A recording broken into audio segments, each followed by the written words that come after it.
Next thing I want to cover with you is one of the most important lessons my rich dad gave me, and it was called the cash flow quadrant. And what my rich dad explained to me is that there's 4 people in business. One are E's, employees. S stands for small business, self-employed, or specialist.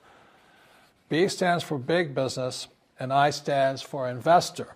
And the thing of note here is that most people who go to school are programmed for the E and the S side. For example, it was my poor dad who always said to me, son, go to school so you can get a nice, safe, secure job. And so my poor dad wanted me to be an employee. And since the time I was a kid, get a safe, secure job, steady paycheck, and benefits. Okay? I didn't want to be an employee. And I said, Mom and Dad, I want to be a rich man. And I fight with my dad. So my mother finally said, son, if you want to be rich, my mother was a registered nurse. And she said, if you want to be rich, the richest people I know are doctors. So my mom wanted me to come over here, be a specialist or a small business person. I said, there's only one problem with that, Mom. Doctors are really smart. And she says, you got a good point there. I'm not going to be a doctor. So I went to school. I have a Bachelor of Science degree. I can drive ships and I can fly planes. I flew for the Marine Corps. But I've never used any of that education because I wanted to become a business owner. So it was my rich dad who basically said to me, become a business owner and learn to be a professional investor. So one of the big differences here between these people is that it's called taxes. See, in 1943, in the U.S., the federal government passed a law that said employees had to pay tax before they got paid. So when you get your paycheck from your employer, you open it up, and voila, the government's always taken a sizable chunk of it. And the harder you work and the more money you make, the more money they take from you. So that's why it's not that good to be an employee, because you can never get ahead, because the more you work, more money you make, the greater they pay in taxes. Now, the doctors, the lawyers, and attorneys, accountants were all laughing, saying, oh, these guys, they're getting paying a lot of taxes. So naturally, the federal government changed the laws again. And so in 1986 in the U.S., a thing called the 86 Tax Reform Act, and it basically took a lot of the benefits away from people who are self-employed, small business, doctors, and lawyers. So today in America, unfortunately, these guys pay the highest percentage in taxes. It is tragic. And a lot of people think they're investors, but what they're really doing is they're just giving their money to people like mutual funds, companies, and all that. So they're investing, but they're not really investors. See, the big tax breaks are on this side. The laws are pretty tight here, but this area is very, very gray. So by being a business owner on the right-hand side of the quadrant, you can make a lot more money and pay a smaller percentage of taxes legally. And the key word is legally. In the investor quadrant, it is possible to make millions of dollars and pay 0% taxes legally. But you've got to know the difference. So one of the beauties of business for the 21st century is it allows people to make the transition from the E and the S side to the B side especially. And so you can become a big business owner. And the difference between an S and a B, small business and big business, is most of these guys can't quit working. Most small business owners, if they stop working for more than a month, the business collapses. They don't really have a business. Most of these people own a job. So the beauty of business for the 21st century, it allows these people to make the transition to the B side so that you don't have to keep working hard for money, and the money can actually come in passively. Then once you have your business up and running, then I always recommend you then begin investing with your excess cash, paying less and less in taxes. And that's the reason the rich are getting richer. Dad Radio Show. Today I'm broadcasting from Phoenix, Arizona, not Scottsdale, Arizona. They're close, but they're completely different worlds. And we have a special guest today. Definition of intelligence is if you agree with me, you're intelligent. And so this gentleman is very intelligent. I've done his show before also, but very seldom do you find somebody who lines up on all counts. And it's a Mr. Clay Clark. He's a friend of a good friend, Eric Trump. But we're also talking about money, bricks, and how screwed up the world can get in a few and a half hour. So Clay Clark is a very intelligent man, and there's so many ways we could take this thing.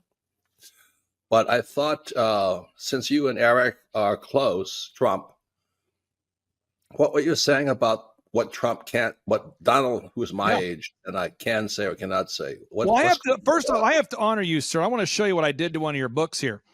There's a guy by the name of Jeremy Thorne, who was my boss at the time. I was 19 years old, working at Faith Highway. I had a job at Applebee's, Target, and DirecTV. And he said, have you read this book, Rich Dad, Poor Dad? And I said, no.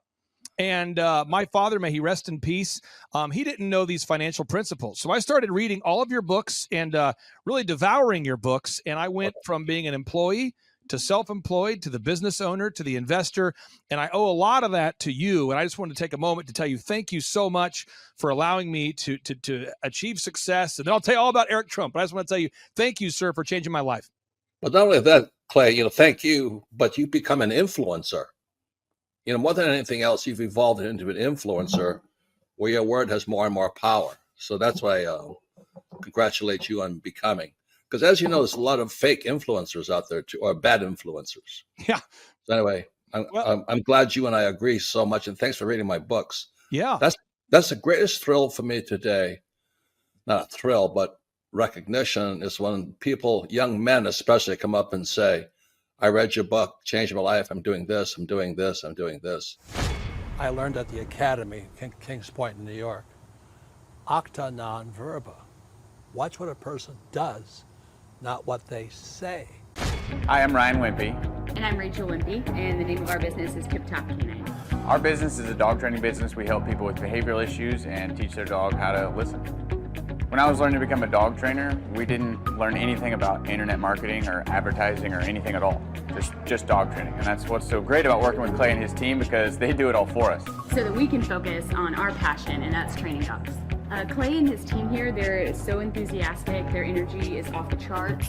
Never a dull moment here at Thrive. We've been working with Clay and his team for the last 5 months, 2 of which have been our biggest months ever. 1, our biggest gross by 35%. Clay's helped us make anything from brochures to stickers, new business cards, new logos, scripts for phones, script for email, script for text message, scripting for everything. How I would describe the weekly meetings with Clay and his team are awesome. They're so effective. It's worth every minute. Things get done. We'll ask for things like different flyers, and they're done before our hour is up. So it's just awesome, extremely effective. If you don't use Clay and his team, you're probably going to be pulling your hair out, or you're going to spend half of your time trying to figure out the online marketing game and producing your own flyers and marketing materials, print materials, all the stuff like that. You're really losing a lot as far as lost productivity and lost time. Not having a professional do it, it has a real sense of urgency and that actually knows what they're doing when you already have something that's your core focus that you already know how to do. You would also be missing out with all the time and financial freedom that you would have working with Clay and his team.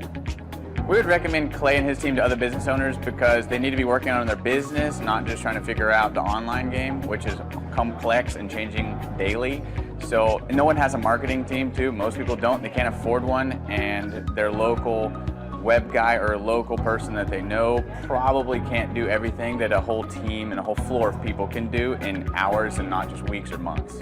There's a definite sense of urgency with Clay and his team. I used to have to ride other web people, really ride them to get stuff done, and stuff is done so fast here, and there's a real sense of urgency to get it done. Hey, I'm Ryan Wimpy. I'm originally from Tulsa, born and raised here. I've definitely learned a lot about life design and making sure the business serves you. The linear workflow for us and getting everything out on paper and documented is really important. We have workflows that are kind of all over the place, so having linear workflow and seeing that mapped out on multiple different boards is pretty awesome. That's really helpful for me. The atmosphere here is awesome. I definitely just stared at the walls, figuring out how to make my facility look like this place. This place rocks. It's invigorating. The walls are super, it's just very cool. The atmosphere is cool. The people are nice. It's a pretty cool place to be. Very good learning atmosphere. I literally want to model it and steal everything that's here at this facility and basically create it just on our business side. Clay is hilarious. I literally laughed so hard that I started having tears yesterday. Get ready to enter the Thrive Time Show. We started from the bottom, now we here. We started from the bottom and we'll show started from the bottom, now we here. We started from the bottom, now we here.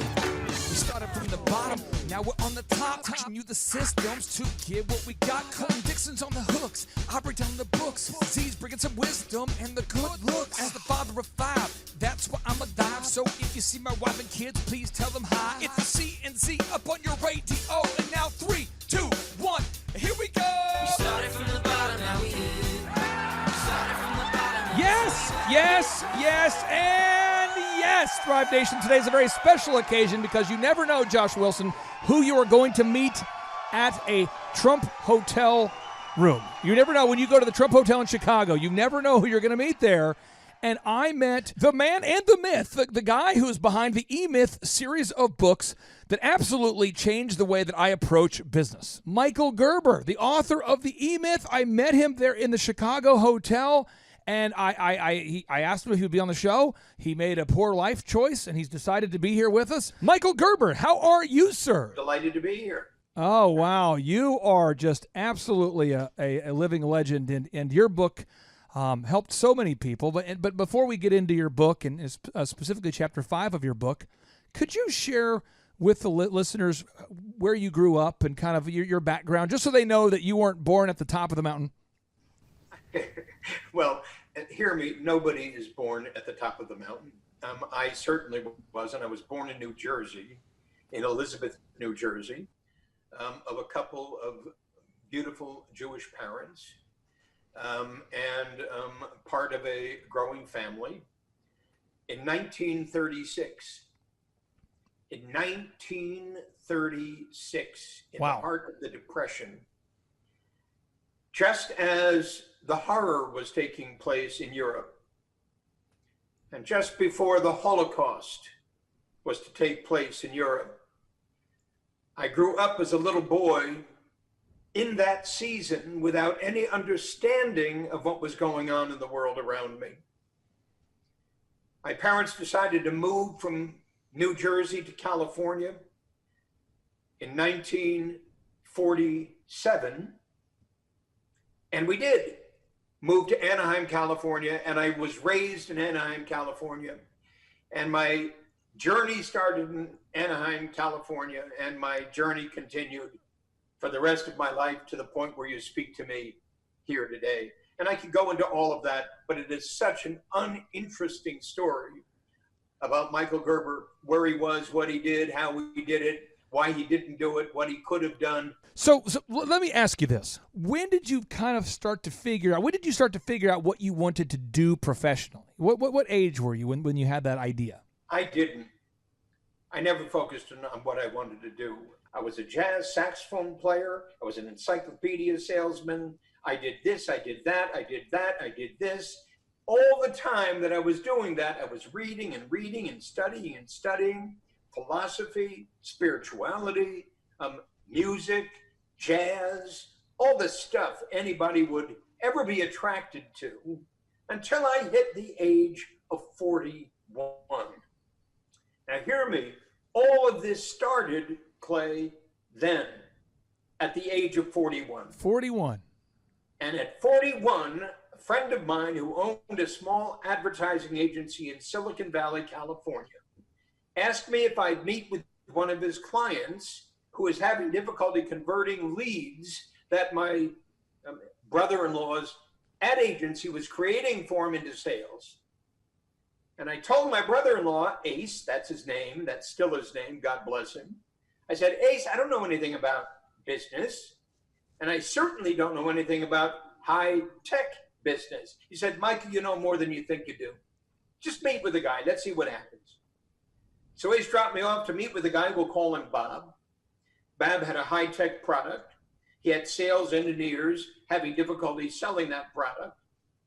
And Ace dropped me off and said, Bob, Ace, Michael, guys, get to know each other. I'll be back in an hour. So obviously Bob said to me, Michael, what do you know about my business? And I said, nothing, Bob, because I didn't. Right. And he said, well, what do you know about our product? I said, less than that, Bob. And obviously he's looking at his watch and thinking, I've got an hour with this guy. He doesn't know anything. What in the hell am I going to do with him? But instead he said, So if you don't know anything about my business and you don't know anything about my product, how can you help me? And I said, I haven't a clue, Bob, but we've got an hour to kill. So let's start so I can ask you some questions. And that's how all this started. I began to ask Bob questions, and I realized, despite the fact that he owned a small business, despite the fact that he was the CEO of a small business, despite the fact that he thought of himself as an entrepreneur starting that small business, every answer Bob gave me was anecdotal. There was no facts underlying anything he said. So I'd ask more, and then I'd ask more, and then I'd ask more, and then I'd ask more. And I suddenly realized I did know something about business. I knew that selling is a system, and I knew that Bob didn't have one. Thrive Nation, that deserves a quick timeout right there. That is absolutely huge. In order to create time freedom and financial freedom, again, in order to create both time and financial freedom, you must create systems that are both repeatable and quickly learnable. You have to create sales systems that other people can implement who are not you. And that way you can quickly train new members of your team how to create a repeatably, predictably successful system for sales. Otherwise, again, it always comes down to you doing the selling. You've got to create repeatable systems that wow the customers each and every time. So I would ask you today, specifically, when somebody calls your business phone, how is the phone answered? And if you don't know the answer to that, make a call script for answering your phones. You need to have a call script for answering your phones. You need to have a pre-written email that you send to new potential clients. You need to have a frequently asked questions script, so that way when anybody calls you and asks your new hire frequently asked questions, they're going to have all the answers. You want to think about every aspect of your system, and you want to make it scalable and repeatable. You want to make sure that your on-hold music is music that is going to wow the customer each and every time. You want to make sure that every interaction with your customer is, in fact, scalable. It is repeatable, and that it does wow the customers. And I told Bob, without a selling system, you're not going anywhere with this. He said, what's a selling system? I said, just think of it as a script. First you say this, then you say that, then you say this, then you say that. Oh, yeah. First he does this, then he does that, then he does this, then he does that. And in the process of doing this and doing that and saying this and saying that, something happens, and you can predict what that's going to be after you've gotten it down, really gotten it down into a groove. Into a groove? Into a groove. And he said to me, well, can you create that for me? And I said, of course. So when Ace came to pick me up, he said, what happened? I said, I just got a job. He said, what do you mean a job? I said, I'm now a consultant. He said, what do you mean a consultant? I said, I'm now consulting Bob on creating a selling system. He said, what do you know about that? I said, I guess everything. And that was the beginning of it. And that was the beginning of this. That was the beginning of E-Myth. That was the beginning of everything I've done since that point in time. Remember, keep this planted firmly in your mind, that entrepreneurship is simply solving a problem for your ideal and likely buyers in exchange for compensation. Again, entrepreneurship is simply solving a problem in exchange for the compensation that you seek for your ideal and likely buyers. Think about all of the problems that you can solve for your ideal and likely buyers. Make a list of all the problems that you can solve for your ideal and likely buyers, and offer your customer, offer your ideal and likely buyers those solutions in exchange for the money you seek, and you will create both time and financial freedom. It is that easy, my friends. It is unbelievable. Find a problem that you can solve for your ideal and likely buyers, and then make the system repeatable. Make it scalable, and make sure that it wows your ideal and likely buyers. Make sure that the business can work without you, and you shall experience both time and financial freedom. So you might say, I didn't come to the realization of why I was here on the planet until I turned 40. 40 years old. Now, let me ask you, at the age of 40, you began to have these epiphanies, discovering that many of the people out there, most of our listeners, most people on the planet, we have bought into this thing called the E-Myth, where we've bought into this wrong mindset to business, or this wrong way about looking at business. Can you explain what the E-Myth is for people out there that don't know what the E-Myth stands for? Sure, the E-myth is the entrepreneurial myth. It's based upon the assumption that everybody believes anybody and everybody who starts their own business is an entrepreneur. And the fact is they're not. What I learned with Bob and then with Mary and then with Judy and the various little companies that I worked on behalf of Ace's ad agency until the point it became obvious that I was going to do this on my own, not in Ace's ad agency, because Ace didn't believe in what I was saying either. But I came to realize that none of them were entrepreneurs. They were all what I came to call technicians suffering from an entrepreneurial seizure. True. All they did was create a job for themselves. True. So every small business is a job for the idiot who started it. And now they're working for a really big idiot themselves. Gosh. And they're saying to themselves, yeah, but this isn't working. And of course it's not working, because they didn't design it to work. They didn't build it to work. They didn't launch it to work. They didn't grow it to work. Right. How to do that, design it, build it, launch it, and grow it, is what the E-myth is all about. If you're out there today and you found yourself creating a business that has created financial freedom for you, but you don't know how to escape the wage cage and you don't know how to actually create time freedom to go along with that financial freedom, that's why we have our in-person workshops and the one-on-one coaching. To learn more, go to thrivetimeshow.com. That's thrivetimeshow.com, and click on the conferences button. And there's no upsells at our workshops. And you're going to be seated by real entrepreneurs, people that actually own successful companies who are now where you once were. These are real entrepreneurs that needed to learn how to create both time and financial freedom. And many of our conference attendees come back year after year because now that they have created time and financial freedom, they want to refine the systems to make them even more efficient, or they want to receive a refresher course. Maybe they want to get re-inspired. But it's really awesome because you're going to be seated by real entrepreneurs just like you who own a company that is already doing well, but they just want to create both time and financial freedom at this point. And so I would encourage you to check it out today. Go to thrivetimeshow.com and then click on the conferences button and book your conference tickets today. And don't let finances be an obstacle here. If you're in a tight spot, we have scholarship options available. Essentially, we'll meet you where you're at financially to make sure that the finances, the financial obligations of purchasing a thrivetimeshow.com ticket are not going to exceed your ability to pay for them. And so without any further ado, back to my interview with Michael Gerber. What I find is that some of us think that we know what we're doing.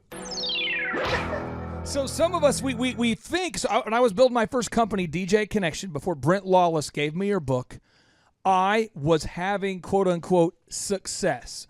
I was selling a lot of wedding packages with DJConnection.com. I was booking thousands of events. I was winning awards. I was being told I was the best entertainer. My company was great. And when I read chapter 5 of your book, you mentioned that I was creating a job and not a business. And I started contemplating, well, what's the difference between busyness and a business? Because they're spelled slightly differently, but busyness, there's the Y in there. And I don't know why I'm in business when I'm busyness. Busyness means I don't know why. And then business means a business exists to serve me. There's an I in business. So a business exists to serve me. Okay. And I had to read that chapter over and over and over. And you challenged me in the Chicago hotel room at Trump Hotel. You challenged me to read the chapter again. So I read the book again. I read it. I went through all my highlights and I took photos of them and I sent it to your wife because I wanted you to know that I had read it again. And so I would like to go into, if we can, to chapter 5 of your book and to page 51. We're going to open up the book, E-Myth Revisited, where you wrote, every adolescent business reaches a point where it pushes beyond its owner's comfort zone. For me, it was DJConnection.com. The boundary within which he feels secure in his ability to control his environment and outside of which he begins to lose control. That's why I wanted to DJ 250 events, Michael, before your book saved me. I literally did 250 events in 1 year. I personally made the playlist for every wedding. I did everything. Tons of money, no time to spend it. It was awesome and terrible at the same time, and the world kept cheering. The world kept cheering. Help our listeners out there that are stuck in this adolescent phase where we want to control everything, or we want to abdicate and assign items to members of our team who are poorly trained, and then we never follow up. So we either want to do it ourselves, or we want to assign the project to somebody on our team who is poorly trained and poorly equipped to have success, and then we do a poor job of following up. Help the listeners out there, my friend. So the evolution of a company from infancy to adolescence to maturity is an absolutely universal process. Most small companies, we're talking about small companies, we're talking about a hamburger stand, we're talking about a meat market, we're talking about anything and everything that depends upon somebody doing some work. The butcher does the work, the gardener does the work, the hairdresser does the work, the poodle clipper does the work. You understand what I'm saying? Yeah. There's work to be done. There's work to be done in every single business on the planet. Now, some of that work is very unsophisticated. Some of that work is very sophisticated. But despite whether sophisticated or unsophisticated, every single small business owner who starts a business is actually that technician. The hairdresser starts a beauty shop. The guy behind the microphone starts a thing behind the microphone. A chiropractor starts a chiropractic practice, and so forth and so forth. Well, of course they do, because that's what they do. That's what they know how to do. You're correct. Everybody starts that way. I 100% agree with you. Yeah. So infancy is that startup. Infancy is the very beginning. Okay. Infancy was that joyous time, Clay, at the very beginning of what you were doing behind that microphone. Oh, yeah. Where you just shined. And you remember that. Oh, yeah. You just shine. Oh, it was awesome. It was a new idea, and it was exciting, and I did it myself, and people cheered. I got tipped. You got up every day. You got up every day. You got up every day. Oh, you tell did me the this, story. You did that. Oh, so Absolutely. Absolutely. Just like the woman in the beauty parlor. She gets up every day and she goes to work. And she takes out her brush and her needles and her thing and she goes to work. And the lady that comes in, and then the lady who follows, and then the lady who follows, and they schmooze and they talk and they dance and they play and they do whatever they do. And the lady who comes in loves her, and the other one loves her, and the other one loves her, and so forth and so on. And then she gets busy. That's where adolescence steps in. Your company grew beyond just the beginning phase. So suddenly you've got to do this, because if you stop doing this, you're out of business. Oh, yeah. That's the deal. If you stop doing this, you're out of business. And that's where adolescence begins to take its toll. In other words, you got to get this done, you got to get that done, and you can't do everything anymore. There's too much to do, too little time to do it, and also you don't know everything that needs to be done. So you got to learn everything that needs to be done. Now you're stretched. Quality's going down. You're stretched thin. The quality's going down. You're dropping the ball. You're making money, but now you're kind of offering shoddy work, shoddy quality. You start to lose the excitement about your business. You feel trapped in your business, Michael, right? I mean, you feel trapped. Yeah, and your kids begin to wonder, where's dad? Where's dad? Where's mom? Oh, now where's mom? Now you're just how being come mean. You're never home? How come you're always working? How come you're always working? Well, I got to work. I created this thing that depends upon me because I'm the star. So understand, it's that star issue. I'm the star. It won't work unless Clay Clark does it. It won't work unless Michael E. Gerber does it. I'm the star. That's when the business begins to fail. And it begins to fail big time. And what happens is, instead of doing this and doing that and doing this and doing that, instead of all of a sudden having people doing it, but they're not doing it as well as you do it, you had to bring people in, you had to bring in a bookkeeper, you had to bring in a whatever. They're not doing it as well as you did it. So finally you realize they don't work as well as you do. So you let them go. Let them go. And when you let them go, now it's still there waiting to be done. And now you get to do it yourself again because you've created a job and not a business. Right. So what do? You get small again. Yeah. And that's what everybody does. They grow and then they shrink. And then it goes to adolescence again, and then they shrink, and finally, they're through. So last year, there were roughly 550,000 small companies that shut their doors in this country. 550,000 small businesses that shut their doors, not because of the pandemic. You understand the pandemic, yeah, that's a problem. But understand the problem I'm talking about is a pandemic and has been a pandemic for generations. It's worse than a pandemic. What you're talking about is worse than a pandemic. This happens every year, every decade, over and over and over. And what I find, and I like to dive into, I'd like to dive into this with you. I have a lot of people that I have been friends with over the years who they start hiring everybody, like you were just talking about. They begin hiring people, and they begin to abdicate, but they think what they're doing is to delegate. They think that they're delegating when they're actually abdicating. Could you talk about this? I see it with accounting almost 100% of the time, where people, they bring in someone to do their accounting and they do not follow up with them because they're supposed to be the expert. I mean, can you help the listeners out there and maybe tell us what the difference is between abdicating and delegating? Very simple. Abdication is where you turn over responsibility for something and there is no system. You turn over responsibility for a result, but there is no system. There's no method by which that result is intended to be produced. You understand, when McDonald's was first formulated, the very first franchise store, the franchise prototype in Des Plaines, Illinois, Ray Kroc went to work on that McDonald's hamburger stand to perfect the systems in that hamburger store so that whomever he hired would master the system.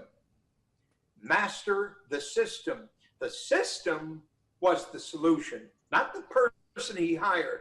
In every case you're talking about, where we abdicate accountability, we're effectively turning over the responsibility to produce a result to somebody who's going to do it whatever way they do it. And every single person we turn it over to does it differently. So there is no way we do it. And if there is no way we do it, there is no, in quotes, McDonald's. There is no franchise. There is no turnkey system. There is no evolution of a methodology that identifies a brand from everyone else. You, when you talk about a system, this might sound mean, and Michael, please feel free to argue with me if you need to here. You can straighten me out here. But I know people that say to me, business owners who I meet at conferences or who I meet in my building, they'll say, Clay, the system is Kara. The system is Steve. The system is Josh. They're assuming that a person is the system because the person does the job. And then that key person who's been with them since day 1 or maybe day 10 or maybe month 6, they move on. But I have found since implementing your approach to business, working on a business, the E-Myth approach, I now am no longer dependent upon personalities. So when somebody feels like it's time to move on, I can encourage them to move on with great joy. I mean that. I can be happy for them. I don't have to hold them hostage, and they don't hold me hostage. Because the system stays here. Yeah. Because you own the system. You own the brand. You own the methodology. You own the ability to produce the result that you have designed your company to produce again and again and again and again. So when people tune in, when people come in, when people come to the store, when people go online, no matter where it is, online, offline, it doesn't make any difference. It produces exactly the result they came to get because it is an intelligent system. That's the key to the E-Myth. That's one of the critical keys to the E-Myth. It's the system, stupid. I have before I let Josh ask you some questions, Josh with Living Water Irrigation is here. Now I want to brag on Josh. He's grown a business from $300,000 in revenue to he's on pace to hit $3 million this year. But last year, Josh, what were your sales last year? What would you end the year at? $1.8 million. Mm-hmm. He's been a client of mine for a long time. And he's probably been tired of me referencing you. He's probably tired of it. He's probably saying, stop referencing. This guy doesn't even exist, probably. He thinks you're probably like a mythical person. But I show him the book cover. He Googles you. He verifies. He knows you're real now. And now he's here with you. And he has some questions for you, Michael. So, Josh, what questions do you have for the great one, Mr. Michael Gerber? Well, Michael, first and foremost, thank you so much. It really honestly is an honor to speak to you. Due to you and all the coaching from Clay, it's truly, sincerely changed my life and the trajectory of it. So first and foremost, I'm thankful and grateful, sir. Well, thank you. Beyond that, my first question would be, what is the easiest way for us as a company? You know, we're having some pretty exponential growth and we're really excited about it. But what's the easiest way for us to define our biggest limiting factor? And for other business owners out there, what's the easiest way to actually define that, Michael? Well, your biggest limiting factor is what keeps you from producing what you hope to produce. Your biggest limiting factor is what keeps you from producing what you intend to produce, what you hope to produce, what your dream says you're there to produce. And so everything starts with a dream, a vision, a purpose, and a mission. That's the most critical thing you have to do at the beginning of all of this. I have a dream, I have a vision, I have a purpose, I have a mission. In 1977, when I started this thing that I'm so crazed about, when I started in 1977, we started with a dream, a vision, a purpose, and a mission. Our dream then, literally, in quote, was to transform the state of small business worldwide. Our vision was to invent the McDonald's of small business consulting. Our purpose was that every single small business owner who was attracted to our paradigm and implemented it could be as successful as a McDonald's franchisee or even more. And our mission was to invent the business development system that made our dream, our vision, our purpose possible. So we started our company, we started with the dream, a vision, a purpose, and a mission. So the first thing I would say to you, what's your dream? What's your vision? What's your purpose? What's your mission? That is phenomenal. Until you then can say our dream is our, not mine, our dream, our vision, our purpose, our mission, and explicate them clearly to every single person who joins you in your company, you'll not truly begin to grow it to the degree it's waiting to be grown. So you want our listeners to define their dream, their mission, and their purpose. Am I correct, sir? Their dream, the mission, and the purpose? Vision. Dream, vision, purpose, mission. Step 1, step 2, step 3, step 4. The first 4 steps of what I call the eightfold path. First, my dream.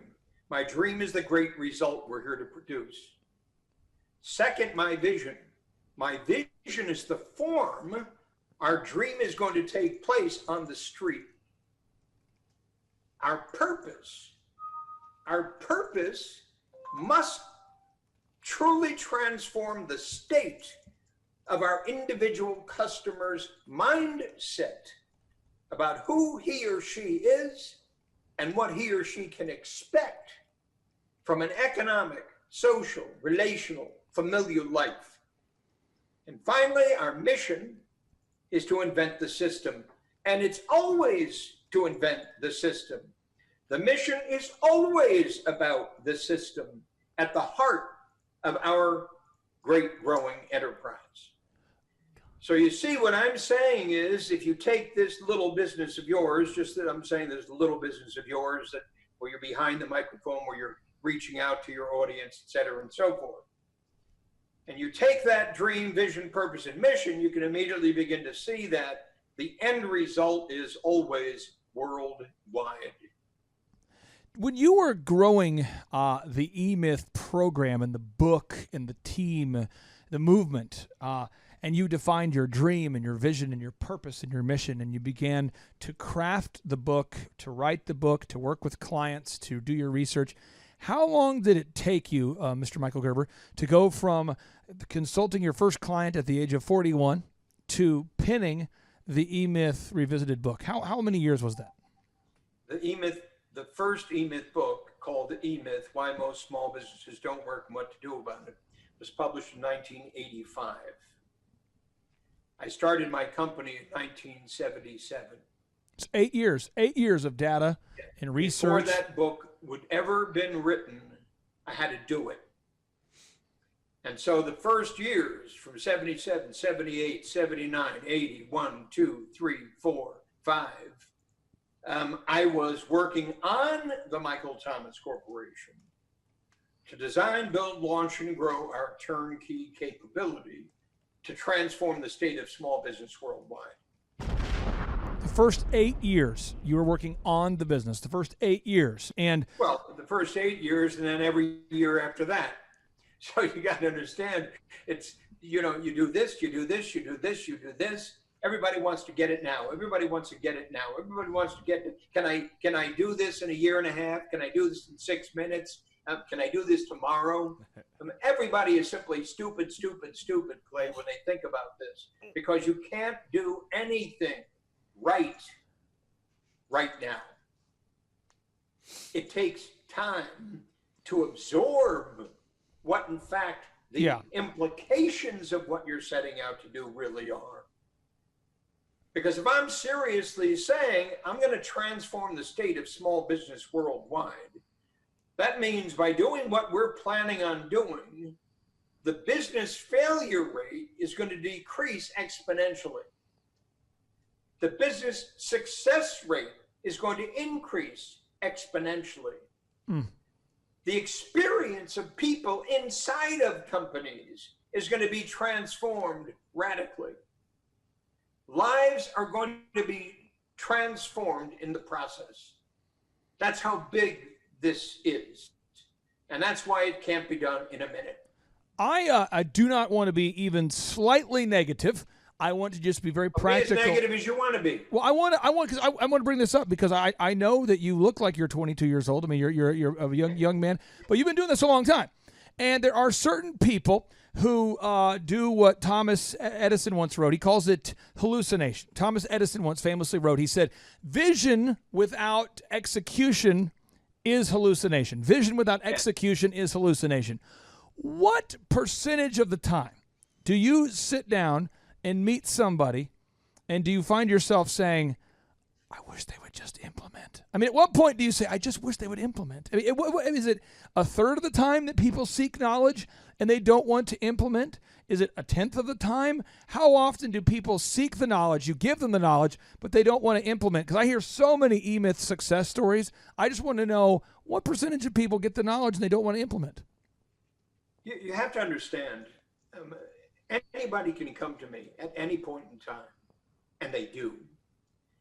And they could say, I want to do this, or I want to do that. And I say, absolutely extraordinary. And I said, and the good news is there's a process for doing that. And the better news is it's a universal process, meaning you don't have to invent it. It already exists. It's what I call the eightfold path. Step one, step two, and just like I've just done. Now, what happens at that point is what shapes what happens next. Because what happens at that point is, person might say, yeah, but I don't want to do all that stuff. All I want to do is, all I want to do. All I want to do. I don't want all that stuff. I hear you. You don't want to do all that stuff. And I said, you have no idea what it takes to do what you just told me you wish to do. But I know exactly what it takes. And the wonderful news is we've got a method to make it possible for you to mature in the process of discovering the truth about what it is you're setting out to do. Step one, step two, and I go back and back. Got it. Back. What they do in that process will tell you everything you need to know. We get to change that. But you understand, the only way we get to change that is take responsibility for our own life. Not for their lives, not for hers, not for his, not for its, Not for the community, not for the state, not for the government, not for the federal, not for the international. Our life, my life. I've got to go to work on my life. Just in exactly the way they went to work on me in boot camp. Now hear me, I got to put myself into boot camp. And I've got to get all of the bullshit out of me. So I can suddenly discover what truth means. We don't even know what the word truth means. Well, truth is offensive. Truth is, it hurts. The truth is something people can't handle. I mean, when you sit down and you explain to a young whippersnapper, some people come to our conferences and they want to know how search engines work. So you sit down and you explain to them how the Google algorithm works and you show them examples and they go, well, I don't want to have to do all of that. Is there an easy way? And you say, no, you can't. I won't get too nerdy into it, but you tell them you have to have the most original HTML content. You have to have a canonically compliant website. You have to have the most reviews and the most mobile compliance. There's 4 variables. And they say, canonical, that's multiple syllables. And yeah, I would have me, Clay, it's not you have to. It's it has to. So understand, not you have to, it has to. What you have to do is to come face to face and understand how little you actually know.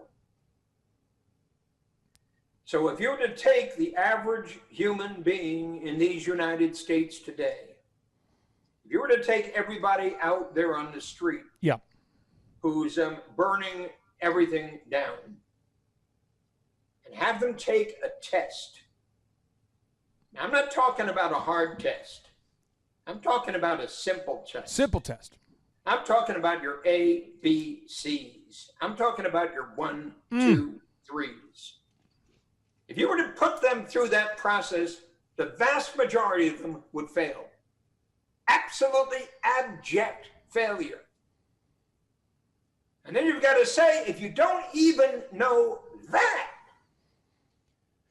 what leads you to presume that you can tell me how to live my life? Time for boot camp. So my point is, one of the greatest things that anybody could possibly do for America is put everybody into boot camp. Everybody goes to boot camp. You got to have a boot camp in whatever you're deciding to do. You got to have a boot camp because that's where people demonstrate who they are and what they know and what they do and what they don't and what they're not willing to do. Boot camp, boot camp. You got to open them up. Tears are weakness leaving the body, as my uncle used to tell me. I think what you're telling us is mind-altering for some people. And I want to respect your time. I had a couple more questions on part 1 of this interview. I wanted to ask you specifically on page 67 of your book. You wrote something to me, the reader, to all the readers. You wrote this to us. You said, you did the best you could. It's time to get on with your life, to build your business in an enlivening way. What does it mean to build your business in an enlivening way? What does it mean to enliven? Is that what you're asking? Yes, because it's a word that I don't hear people use. Well, it means to bring true life to it. In short, when folks come to work, they're coming to invest their life for a particular period of time, to engage in work with the intent of producing a result. It's going to add value to every single person associated with that work. That means your customer. That means the guy at the desk next door. It means the guy you report to. It means the woman in the accounting department. It means everybody and anybody who's joined here, come here every day. It's like a prayer at the beginning of the day. Every day to enliven the experience, to come closer to God. So I've been given to say of late, if we're born in the image of God, and in Genesis it says, we are, then it means we're born to create. God is the creator. So if we're born in the image of God, it means we're born to create. To create what? To create a world fit for God. Well, what would a world fit for God look like? Well, you can begin by reading the 10 Commandments. And you suddenly begin to see that we can engage in a way to enliven our experience of being committed, zealously engaged human beings, creators all, here to create an experience that we can experience as we do it, and after we've done it, and before we do it, that literally brings life to everything I do. Imagine that. And then you see what I mean by that. You have given me an enlivened existence where I was able to escape the rat race. So today, while we've been talking, I think my team has probably cut, we have 3 stores, or there's 5 stores that are open that cut hair, and I don't have the ability to cut hair. So the barbershop, there's 5 stores open. So there's probably 200 people that got their hair cut in the last hour and a half, 2 hours, about 200 people getting their hair cut. But wait a second, Clay. Yeah. That's not true what you just said. Oh, sure. You said, I don't have to do anything. No, hear me. You have to be something. True. So at the heart of what you've created is your energy. And at the heart of your energy is a love for God. True. At the heart of your love for God is your determination to transform the state of every human being you connect with in whatever way is possible. Economically, socially, spiritually, relationally. What an extraordinary thing to possess as Clay Clark possesses it. And what an extraordinary thing for Clay Clark to pursue with every bit of energy you've got. I appreciate you saying that, and I want you to know you unshackled me personally. It was a thing where you allowed me to get away from the DJ microphone at these weddings, to get away from the day-to-day operations and the reactivity, to be able to build proactive businesses. So now we can hopefully together mentor millions of people. And you have helped me, and I would love to give you the microphone to share what you're working on now, because whatever you're working on now deserves a Harry Carey holy cow. Holy cow! Whatever, because we met in Chicago, so whatever you're working on now deserves a Chicago Harry Carey holy cow. Holy cow! So tell us, what are you working on now, sir? What are you doing? Well, hear me. I want you to think of a university, spelled Y-O-U, university. A university called Radical U. Radical Y-O-U. I want you to imagine awakening the entrepreneur within every human being on the planet. Every human being on the planet capable of studying, capable of working. That's what we've created. So we have created a university, an entrepreneurial development university, to take out to the world and to transform the state of entrepreneurship worldwide to a degree that's never been accomplished before. Our university is 5 years long. Our university is devoted to what we call the Eightfold Path. Wow. And every student in our university will discover their dream, their vision, their purpose, their mission, their job, their practice, their business, their enterprise. An evolution of an enterprise from a company of one to a company of 1,000, called Beyond the E-Myth. The evolution of an enterprise from a company of one to a company of 1,000. And here's the best part. And you can promote this, Clay, until you're blue in the face, but every person within the sound of your voice needs to understand this, that we're giving the first year of Radical You away for $10. $10 the whole year? $10 for the entire year. 52 weeks, 52 video sessions online right now. And every single person within the sound of my voice who can see my face or see my Panama hat or see your jacket, whatever it is, every single human being, I'm inviting them to join us in Radical You. And when those people join us in Radical You, Clay, we're going to bring folks like you, folks like the other gentleman who just said hoorah, folks like every person you're connected with who wants to become a teacher of creativity. You're going to come and join us at Radical You, and you're going to teach something, and they're going to teach something, and I'm going to teach you what to teach.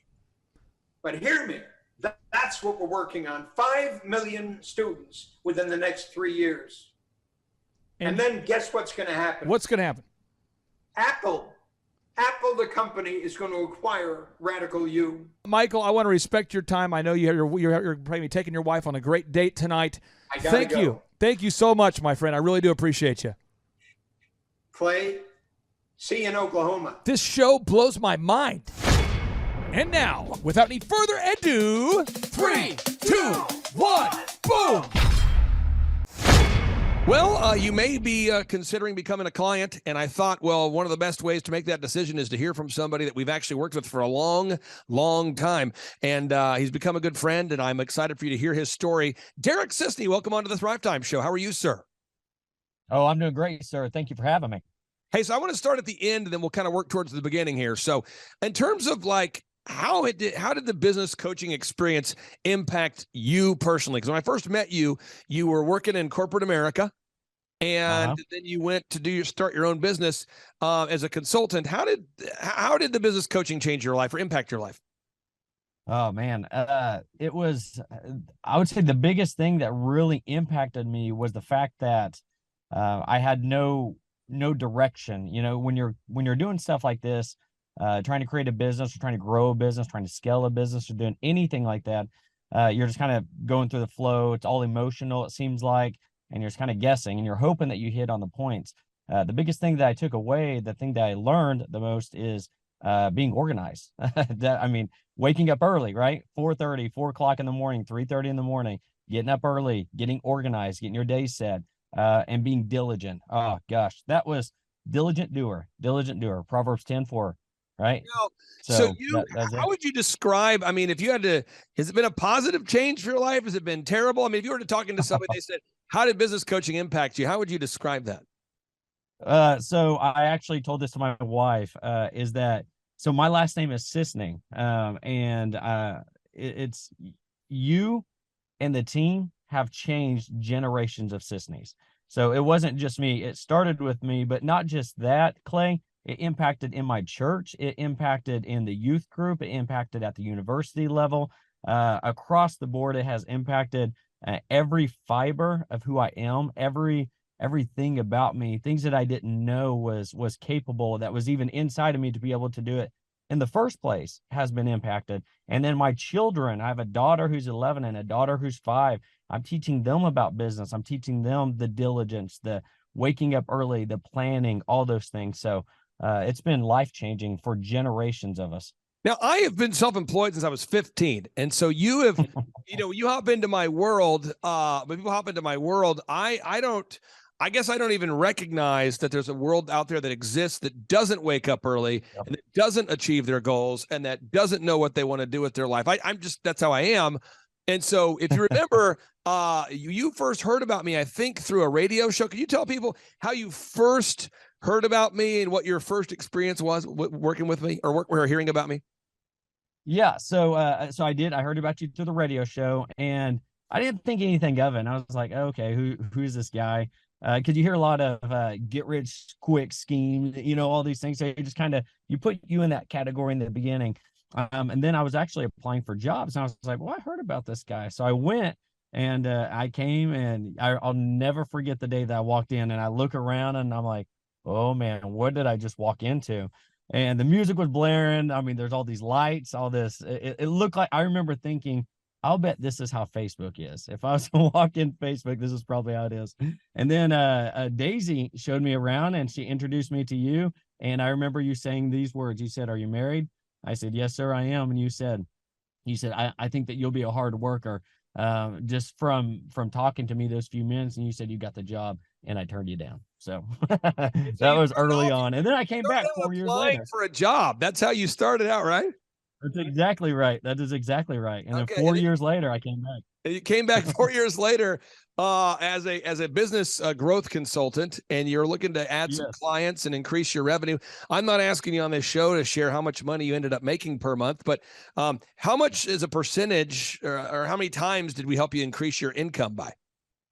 Oh God, honestly, it was priceless. Like it was the percentages.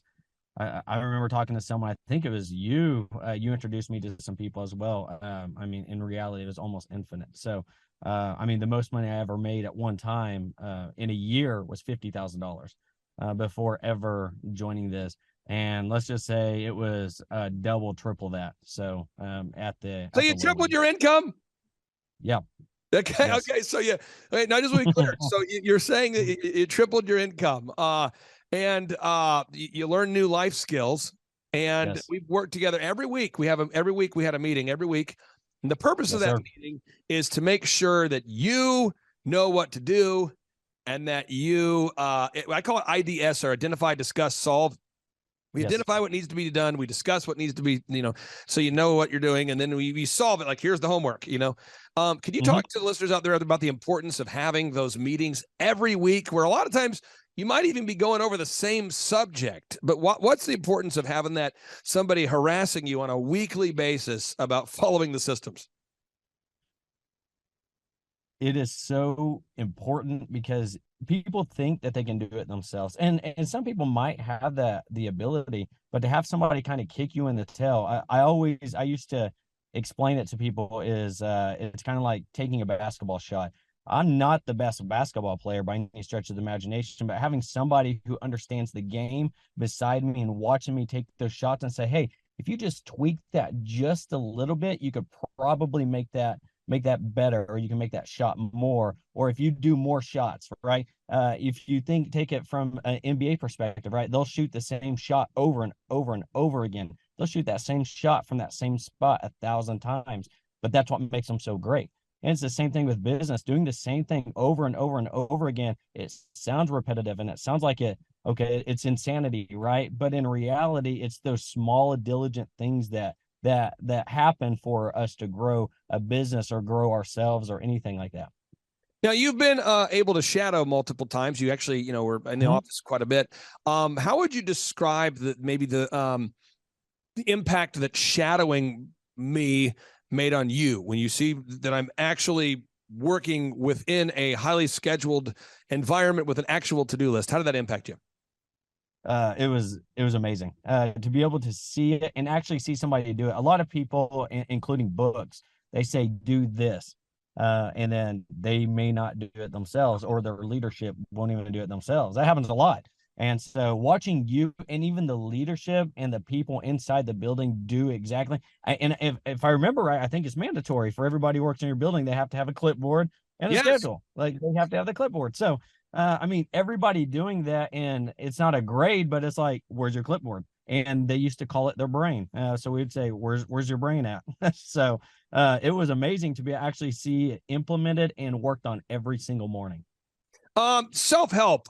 You labeled me as self-help there for a minute, and I worry about that because I've met a lot of self-help authors. I've met a lot of them. I won't mention their names on today's show, but people I've met in backstage, at the events. I'm a speaker, they're a speaker, and they're like, "Hey, how do you do you actually help your clients grow?" And I go, "Well, yeah. I mean, all my clients, they pay $1,700 a month. It's month to month, and they grow." And they're like, "Yeah, but I mean, really, what's the catch?" I go, "What do you mean? What's the catch?" And these self-help guys, they go, "Well, I have a program I ultimately signed them up for so they can become a certified coach underneath my program." And that's how they make their money. And they sign up people to long contracts. And that's kind of their game, is to, keep talking people into the next thing. You've been to our workshops, And I don't do that in our workshops. How would you describe the workshops themselves? The workshops are eye-opening, and it's almost, you could go to a workshop and learn everything that you needed to learn.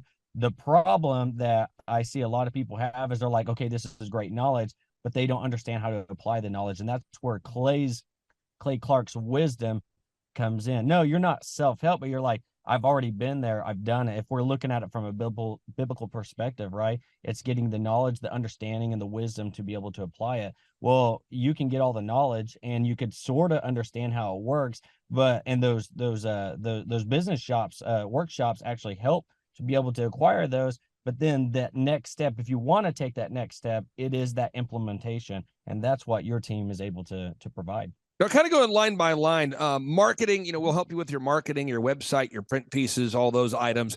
How helpful was that during that time in your life to know that you had a team that could do the website, the photography, the videography, all of the marketing things in one point of contact, as opposed to having to run around and look for other designers? It was amazing. It was amazing just to be able to come to you. You were my point of contact, or another coach was my point of contact, and that's my POC, if you use it from a military term. But my point of contact was you. If I needed something, you were on it. Every week, those weekly 1-hour meetings was like, hey, I need this to get done. In fact, with you, a lot of the times you were able to do it right there on the spot. Like, well, let's get that fixed right now. So now it was amazing. Now, the core repeatable actionable processes, I call it the crap, core repeatable actionable processes. What?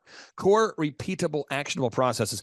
A lot of entrepreneurs that aren't successful struggle to bore down, and they struggle with boredom.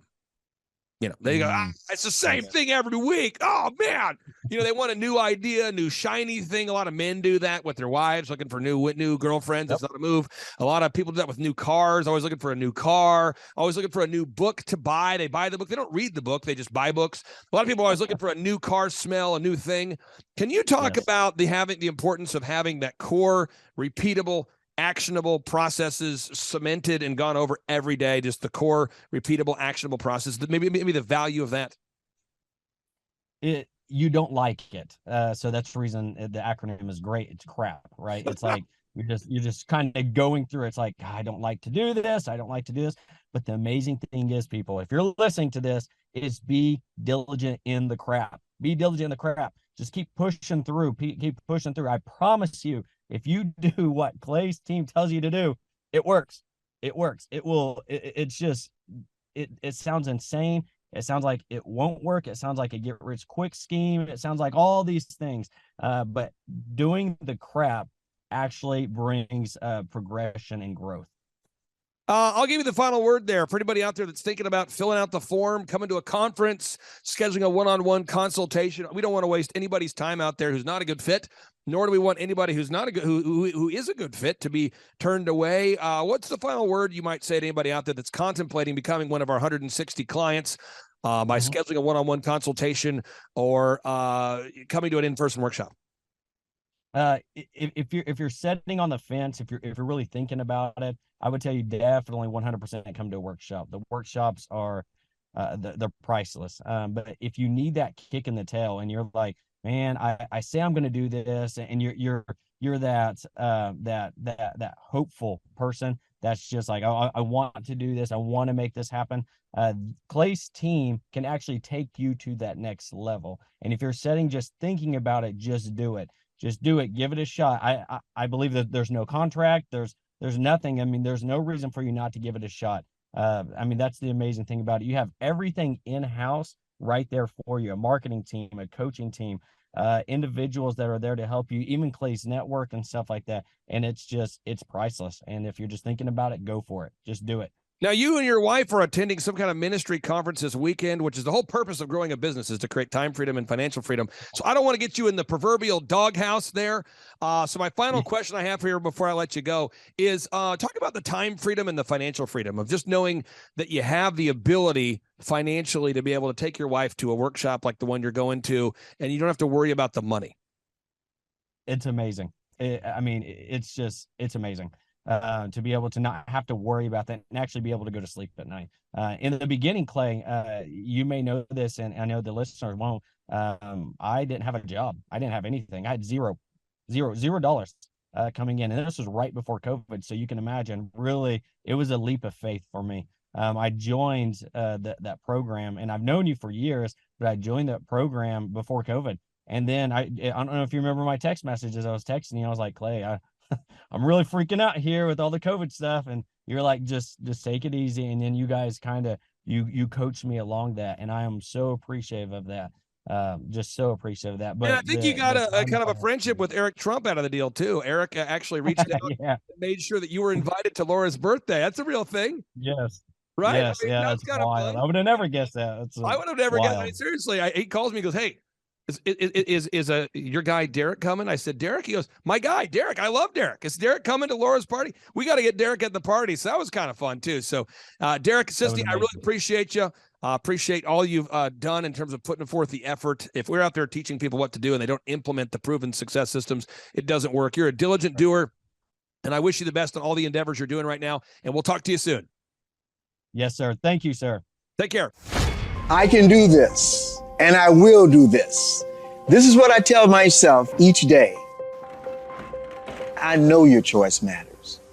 Because of racial segregation, I wasn't even allowed to use the front door of the bank in Greenville, Mississippi. I remember the back door, but I refused to let that slight cause me to fail. Without the ideal family setting and making a living in the cotton fields of the Delta, I shifted my thinking, and so can you. I imagined possibilities that did not even exist at the moment, but they eventually became my reality. I became a Pulitzer-nominated author, an entrepreneur who helped to introduce Stairmaster exercise system to the world. Now the president and CEO of 2 small businesses and one of the owners of a bank that 50 years ago, I wouldn't have been able to even walk through the front door. The American dream is not dead. Let me say it again. The American dream is not dead. Maybe a jump start is all it needs. So was my success a choice? You better believe it was definitely my choice. You see, adversity for many of us is a catalyst that initiates the change. It isn't easy. It's not always fun, but it's a choice. You can do this. No matter what situation you find yourself in, you can maximize your potential. You will meet adversity. Trust me, it will strengthen you. You will fail. It will be lessons learned you will never forget. You will be challenged, but your creativity will amaze you. Get-rich-quick schemes don't work, no matter how enticing. But if you're willing to shift your thinking and make the choice to work hard, believe in yourself, and continually educate yourself, you can accomplish whatever it is that you have imagined. Just imagine the possibilities and be ready to work them into reality. You know, we're excited to help you jumpstart your own success story. Now roll up your sleeves. You can do this. Be your own dream come true. Welcome to Thrive. Yes, yes, yes, and yes. Aaron Antis, you now run Oklahoma's largest home building company, one of the largest home building companies in Oklahoma. Yes, sir. I'm now an entrepreneur with multiple different businesses, and both of us, we both read this little book called Rich Dad, Poor Dad. Oh, yeah. 20 some odd years ago, and it changed our lives. You were in Michigan. I was living in my mom's basement True in story. Michigan, completely buried in debt, had no sight of how to get out, no college education, flunked out of college. And I was at an Oral Roberts University dorm room, had no idea how to achieve success. And I read this thing called the cash flow quadrant. It said we have to become a great employee, and then we have to become self-employed. And then after that, we get to become a business owner, and then we get to become an investor. So here we are, both of us are investors, and we get to interview the man, the myth, the legend who created the cash flow quadrant. Woo! Robert Kiyosaki, welcome onto the Thrive Time Show. How are you, sir? Boy, you guys are already pumped up. I mean, I moved to Oklahoma. Anyway, thank you for the kind words. At my old age, to have young people like you saying the book changed our lives is probably the biggest spiritual juice I get. You know, it's because brother, it changed my life. Changed my life. I probably purchased conservatively 1,000 copies of your book, giving it to folks. And so I wanted to tap into your wisdom on part one about the cash flow quadrant, because we have a lot of people listening to the show that will become the future generation of entrepreneurs if we can save capitalism in America.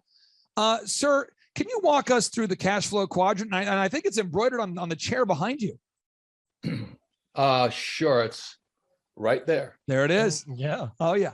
But this is my etching of it. And E stands for employee. S stands for self-employed, small business, or a specialist like a doctor or a lawyer. It also stands for smart person. And then B stands for big business, according to the Internal Revenue Service. It's 500 employees or more. But B also stands for brand, like McDonald's is a brand. And brands are very, very valuable assets. And then I stands for investor, but it's actually an inside investor. And so when I was a kid, 10 years old, studying with my rich dad, he would walk me through this and be talking about your mindset. So on this side is my poor dad, go to school, get a job. He was a PhD in education. This is my mom. She wanted me to become a doctor or a lawyer. And I said to my mom, the only problem with that, Mom, is you have to be smart. She says, you're right. I guess you're not going to be a doctor or a lawyer, because I really didn't like school, And then, so my rich dad was over here, and he was building a massive, massive business throughout Hawaii. So when you go to Hawaii today, if you look at Waikiki Beach, you'll see the Hyatt Regency Hotel. Rich dad, as an inside investor, assembled all that property. And then another investor took it off his hands and built a Hyatt on it. So I watched both my poor dad and my rich dad. I watched my rich dad get richer and richer and richer, but my poor dad get poorer and poorer and poorer. Now, I wanted to ask you this, Robert. For somebody out there listening right now, if they're an employee, okay, and let's just, because I'm going back to my 18-year-old mind. I was working at Target, Applebee's, and DirecTV. I was doing a poor job at Target, a poor job at Applebee's, and a poor job at DirecTV. And I read your book, and I'm going, I have to do a good job because I need to be able to get ahead, to become self-employed. What would you say to somebody who's kind of stuck in that rut of they're always late, never getting things done? They're the perpetuating cycle of fail employee right there. What would you say to that employee right there that's kind of stuck in that rut right now? Yeah, but it goes deeper than that, Clay. The numbers here stand for taxes. So this is worldwide. They're pretty much worldwide. Employees pay about 40% of their income in taxes. The small business entrepreneur pays 60%. Now, when Biden wants to hire 87,000 IRS agents, he's going after this guy here. Yeah. These guys are already screwed. I mean, they take their taxes out before you get paid. Yeah. But these guys here, the IRS has to go after them. So the small business guy is going to get screwed by Biden. I mean, I hope I'm not Republican or Democrat. Trump is my friend. But these are the guys are going to go after. So what happens to a young person that says, I'm going to quit my job and start a business? Well, you move into a higher tax bracket. If you understand that thing, okay. And on this side, because you have employees, lots of employees, I only pay 20%. But as an insider, I can pay 0% legally. I don't want to go to jail and become somebody's boyfriend. Whoa. So I want to be an insider all the time. So that's my way of saying I don't own stocks, bonds, mutual funds, ETFs. I don't touch anything the stock market pumps out. I don't trust the dollar. I don't trust the treasury, and I definitely don't trust government. So that's kind of why this is so important today, especially today.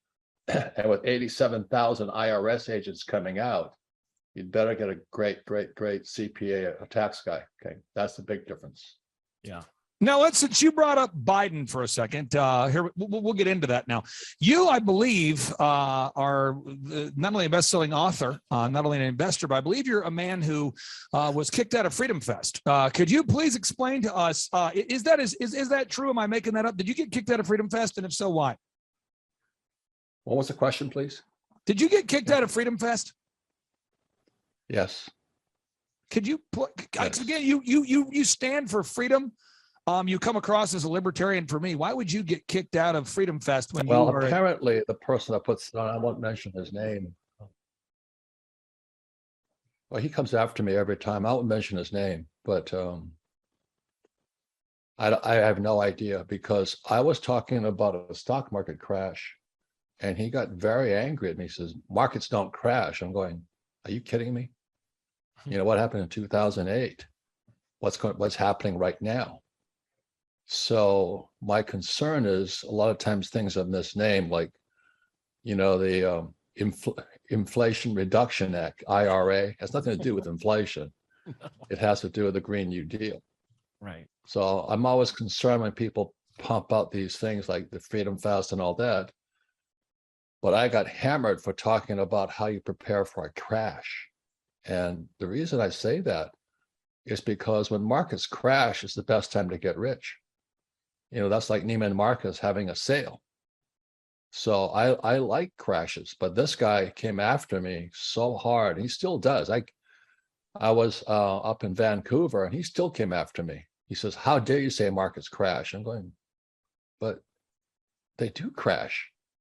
And so anyway, I really don't know why he's after me, but he's come after me every single time, and he's the promoter of Freedom Fest. Now, a lot of people have noticed, well, there's a mask mandate, there's a lockdown, there's a quarantine, there's a curfew.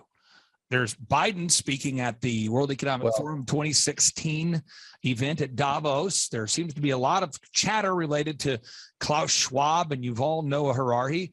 And now people who have chosen not to talk about it or think about it, the Great Reset is here, and it's impacting everybody in some way, shape, or form. Could you comment on what the Great Reset is and how it is impacting American business? Well, the Great Reset is the collapse of the dollar, the fiat money system. And that's why when I speak, I don't think it's good or bad. You know, I am an inside investor. I'm a real estate guy. I also took this this is my latest accomplishment.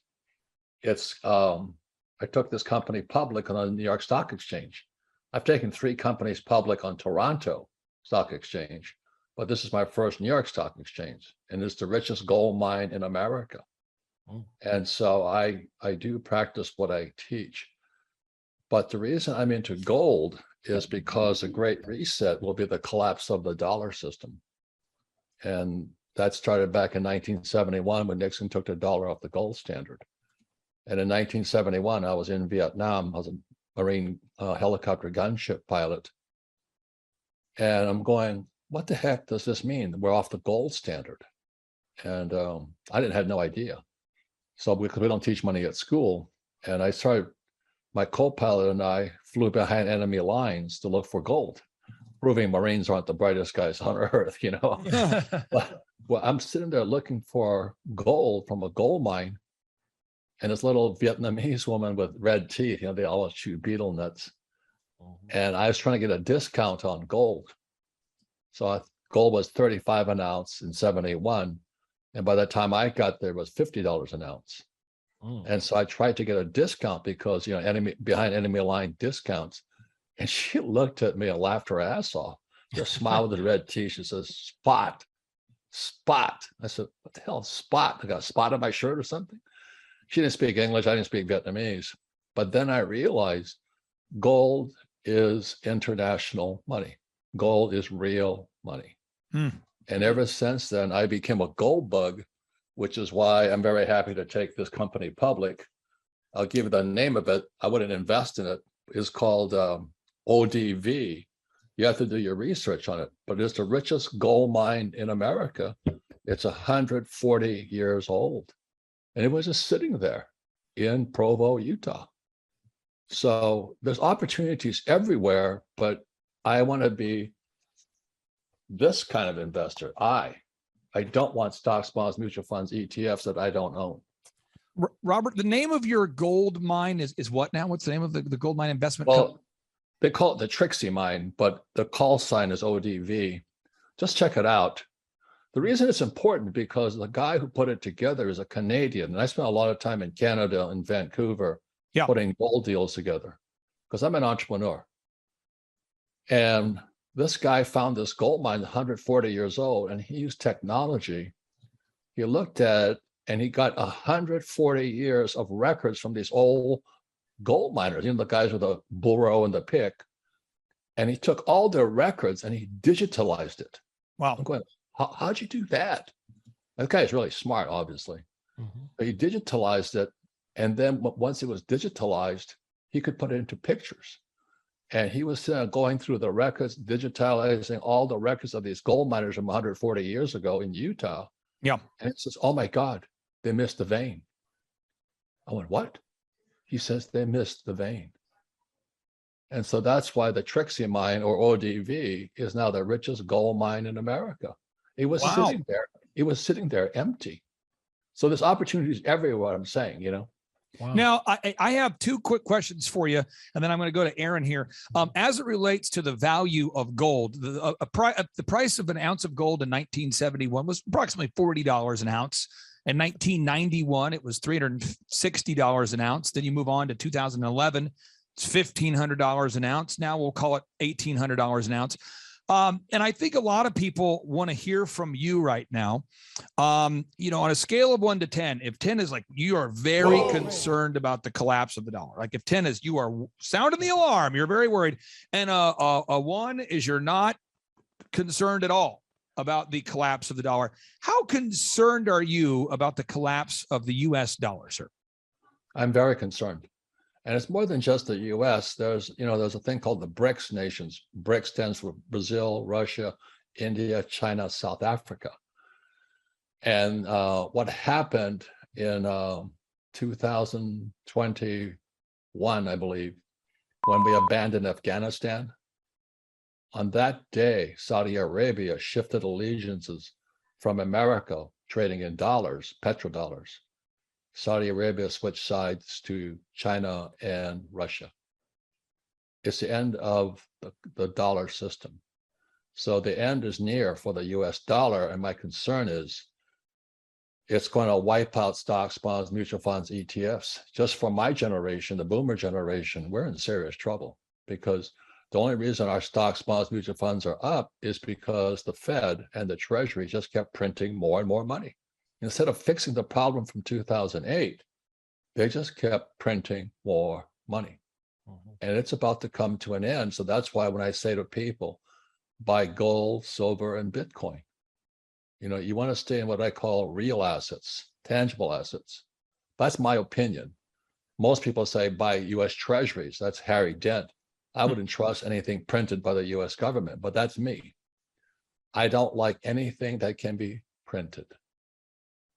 Now, the BRICS nations, again, to repeat for everybody who's hearing this for the first time, you might hear about the BRICS nations. That's Brazil, Russia, India, China, Africa. Those comprise roughly 41% of the Earth's population, and they are teaming up together to unseat the US dollar as the world's reserve currency. And now you have Egypt, Saudi Arabia, Mexico, Nigeria, Venezuela, Algeria, Turkey, and Argentina all teaming up to unseat the US dollar as the world's US. You're on it, man. You're on it. You're on it. Everybody listen to this guy. He knows what he's talking about. You have the macro picture. Very few people have that point of view. So if let's just say that the US dollar becomes no longer the world's reserve currency, what will happen to the value of the dollar, sir? Well, I think you were touching on it before. There was this guy, Klaus Schwab, and the Great Reset. And the Great Reset will be the collapse of the dollar. And what's happened with China, China's putting in the Belt and Road project. 90% of the population is going to be dealing in Chinese yuan, not US dollars. Right. And America is, I hate to say that, the Fed is pretty corrupt. Everybody says, oh, don't fight the Fed, trust the Fed and all that stuff. I don't trust them at all. I don't trust anything that can be printed. But that's why I tell the story of being a Marine pilot, flying behind enemy lines with my helicopter and finding out what gold was. This is 1972. I'm going, holy mackerel, why don't we teach this at school? So Aaron? that's my concern. And I commend you. You know, I mean, Cash Patel is a stud, but boy, you know your stuff too. I'm very impressed. Well, sir, I'm going to give you the floor here. Final 60 seconds. People take notes. I know they're going to go to richdad.com right now. I know they're going to be purchasing a copy of Capitalist Manifesto. I know our listeners, our readers and note takers are going to buy Capitalist Manifesto. I know they're going. If somebody out there still doesn't own Rich Dad, Poor Dad, what are you doing? Go buy the book. book. Come We on. just told you how much it changed our lives. Sir, we'll give you the final word. What would you say to all the listeners out there? Well, the most important asset you have lies between your left ear and your right ear. You know, it's your brain or your mind, whatever you want to call it. But you've got to be very careful who puts information in there. You know, is the person going to, you know, if it's like my poor dad, I wouldn't listen to him. And if the person is an entrepreneur and all this, because I wanted to be an entrepreneur, I listened to him. The same as when I was getting ready to go to Vietnam, you know, my teachers were real Marine pilots. You know, they actually came back from combat. And so I was preparing in Camp Pendleton to go to Vietnam, and I chose the instructor very carefully. I wanted to know who the best instructor was, the best Marine gunship pilot. And that guy, I said, just trained the heck out of me. So the most important thing is choose your teachers wisely. Yeah. You know what I mean? Very much choose your teachers wisely. There is nothing more important than this, what's between this ear and that ear. And be careful who your friends are. You know, there's people out there who are Judases. Yeah. Who will screw you. And we know that happens a lot, unfortunately. Robert, So- this was better than I possibly could have expected, sir. And I'll tell you, the only thing that was unexpected for me, I knew it would be good, is your glasses are much more incredible than I thought they would be. You've got some great glasses there, sir. You have good I have at my age, I got to do anything. All right. Hey, thank you, brother. We'll be talking to you soon, okay? Thank you. I'd be honored. I'm honored to be on your program. So thanks, Cash. Thanks to the Cash also. All right. Take care. Bye-bye. Gabe Salinas, welcome on to the Thrive Time Show. How are you, sir? I am wonderful, Clay. I'm glad to be here with you today. And just to give people a little context, how long have we worked with you in your business, sir?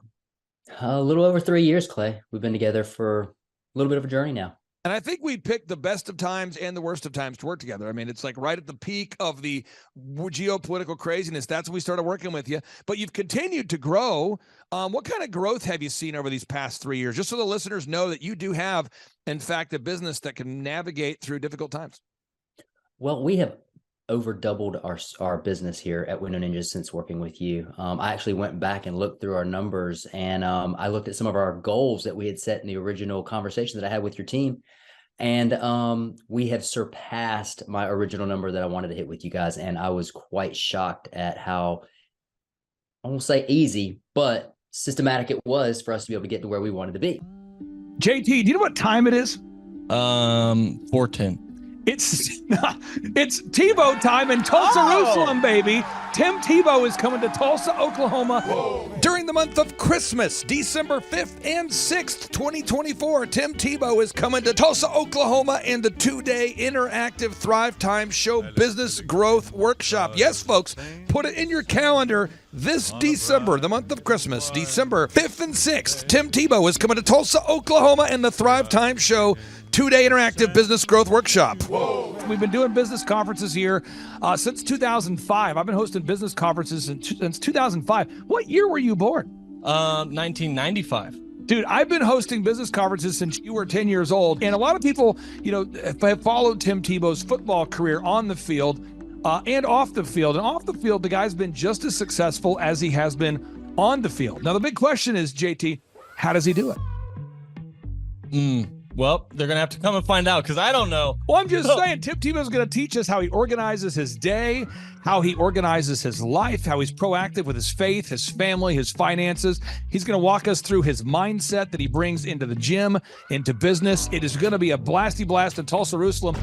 Folks, I'm telling you, if you want to learn branding, you want to learn marketing, you want to learn search engine optimization, you want to learn social media marketing, that's what we teach at the Thrive Time Show 2-day interactive workshop. If you want to learn a accounting. You want to learn sales systems. You want to learn how to build a linear workflow. You want to learn how to franchise your business. That is what we teach at the 2-day interactive Thrive Time Show Business Workshop. You know, over the years, we've had the opportunity to feature Michael Levine, the PR consultant of choice for Nike, for Prince, for Michael Jackson. We've had the top PR consultant in the history of the planet has spoken at the Thrive Time Show workshops. We've had Jill Donovan, the founder of RusticCuff.com, a company that creates apparel worn by celebrities all throughout the world.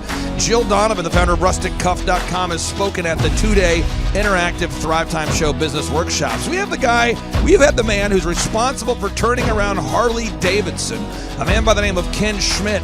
He has spoken at the Thrive Time Show 2-day interactive business workshops. Folks, I'm telling you, these events are going to teach you what you need to know to start and grow a successful business. And the way we price the events, the way we do these events, is you can pay $250 for a ticket or whatever price that you can afford. What? Yes, we've designed these events to be affordable for you, and we want to see you live and in person at the 2-day interactive December 5th and 6th Thrive Time Show Business Workshop. Everything that you need to succeed will be taught at the 2-day interactive Thrive Time Show Business Workshop, December 5th and 6th in Tulsa, Oklahoma. And the way we do these events is we teach for 30 minutes, and then we open it up for a question and answer session so that wonderful people like you can have your questions answered. Yes, we teach for 30 minutes, and then we open it up for a 15-minute question and answer session. It's interactive. It's 2 days. It's in Tulsa, Oklahoma. We've been doing these events since 2005, and I'm telling you, folks, it's going to blow your mind. Yes, ladies and gentlemen, the Thrive Time Show 2-day interactive business workshop is America's highest rated and most reviewed business workshop. See the thousands of video testimonials from real people just like you who've been able to build multi-million-dollar companies. Watch those testimonials today at thrivetimeshow.com. Simply by clicking on the testimonials button right there at thrivetimeshow.com, you're going to see thousands of people just like you who've been able to go from just surviving to thriving. Whoa. Each and every day, we're going to add more and more speakers to this all-star lineup, but I encourage everybody out there today, get those tickets today. Go to thrivetimeshow.com. Again, that's thrivetimeshow.com. And some people might be saying, well, how do I do it? What do I do? How does it work? You just go to thrivetimeshow.com. Let's go there now. We're feeling the flow. We're going to thrivetimeshow.com. Again, you just go to thrivetimeshow.com. You click on the business conferences button, and you click on the request tickets button right there. The way I do our conferences is we tell people it's $250 to get a ticket. Yep. Or whatever price that you can afford. And the reason why I do that is I grew up without money.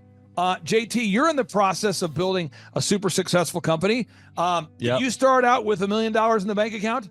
No, I did not. Nope, did not get any loans, nothing like that. Did not get an inheritance from parents or anything like that. I had to work for it, and I'm super grateful. I came to a business conference. That's actually how I met you, met Peter Taunton. I met all these people.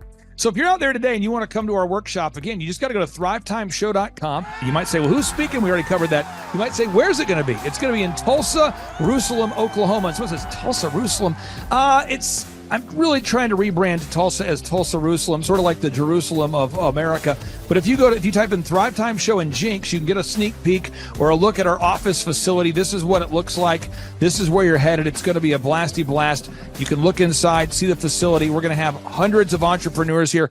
It is going to be packed. Now, for this particular event, folks, the seating is always limited because my facility isn't a limitless convention center. You're coming to my actual home office, and so it's going to be packed. Who? You're going to come. Who? You? I'm talking to you. You can just get your tickets right now at thrivetimeshow.com. And again, you can name your price. We tell people it's $250 or whatever price you can afford. And we do have some select VIP tickets, which gives you an access to meet some of the speakers and those sorts of things. And those tickets are $500. It's a 2-day interactive business workshop, over 20 hours of business training. We're going to give you a copy of my newest book, The Millionaire's Guide to Becoming Sustainably Rich. You're going to leave with a workbook. You're going to leave with everything you need to know to start and grow a super successful company. It's practical, it's actionable, and it's Tebow time right here in Tulsa, Jerusalem. Get those tickets today at thrivetimeshow.com. Again, that's thrivetimeshow.com.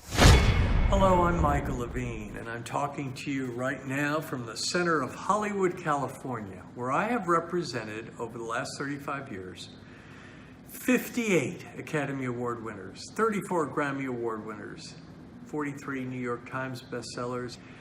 I've represented a lot of major stars, and I've worked with a lot of major companies, and I think I've learned a few things about what makes them work and what makes them not work. Now, why would a man living in Hollywood, California, in the beautiful sunny weather of LA, come to Tulsa?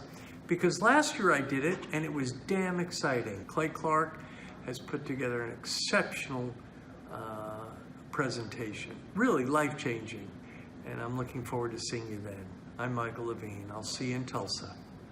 Thrive Time Show 2-day interactive business workshops are the world's highest rated and most reviewed business workshops because we teach you what you need to know to grow. You can learn the proven 13-point business systems that Dr. Zellner and I have used over and over to start and grow successful companies. I mean, we get into the specific steps on what you need to do to optimize your website. We're going to teach you how to fix your conversion rate. We're going to teach you how to do a social media marketing campaign that works. How do you raise capital? How do you get a small business loan? We teach you everything you need to know here during a 2-day, 15-hour workshop. It's all here for you. You work every day in your business, but for 2 days you can escape and work on your business and build these proven systems so now you can have a successful company that will produce both the time freedom and the financial freedom that you deserve. You're going to leave energized, motivated, but you're also going to leave empowered. The reason why I've built these workshops is because as an entrepreneur, I always wish that I had this. And because there wasn't anything like this, I would go to these motivational seminars, no money down, real estate, Ponzi scheme, get motivated seminars, and they would never teach me anything. It was like you went there and you paid for the big chocolate Easter bunny, but inside of it, it was a hollow nothingness. And I wanted the knowledge, and they're like, oh, but we'll teach you the knowledge after our next workshop. And the great thing is we have nothing to upsell. At every workshop, we teach you what you need to know. There's no one in the back of the room trying to sell you some next big get-rich-quick, walk-on-hot-coals product. It's literally, we teach you the brass tacks, the specific stuff that you need to know to learn how to start and grow a business. And I encourage you to not believe what I'm saying, and I want you to Google the Z66 auto auction. I want you to Google elephant in the room. Look at Robert Zellner and Associates. Look them up and say, are they successful because they're geniuses, or are they successful because they have a proven system? When you do that research, you will discover that the same systems that we use in our own business can be used in your business. Come to Tulsa, book a ticket, and I guarantee you it's going to be the best business workshop ever, and we'll even give you your money back if you don't love it. We've built this facility for you, and we're excited to see you. And now you may be thinking, what does it actually cost to attend an in-person 2-day interactive Thrive Time Show business workshop? Well, good news. The tickets are $250 or whatever price that you can afford. What? Yes, they're $250 or whatever price you can afford. I grew up without money, and I know what it's like to live without money. So if you're out there today and you want to attend our in-person 2-day interactive business workshop, all you got to do is go to thrivetimeshow.com to request those tickets. And if you can't afford $250, we have scholarship pricing available to make it affordable for you. I learned at the Academy, Kings Point in New York. Acta non verba. Watch what a person does, not what they say. Whoa.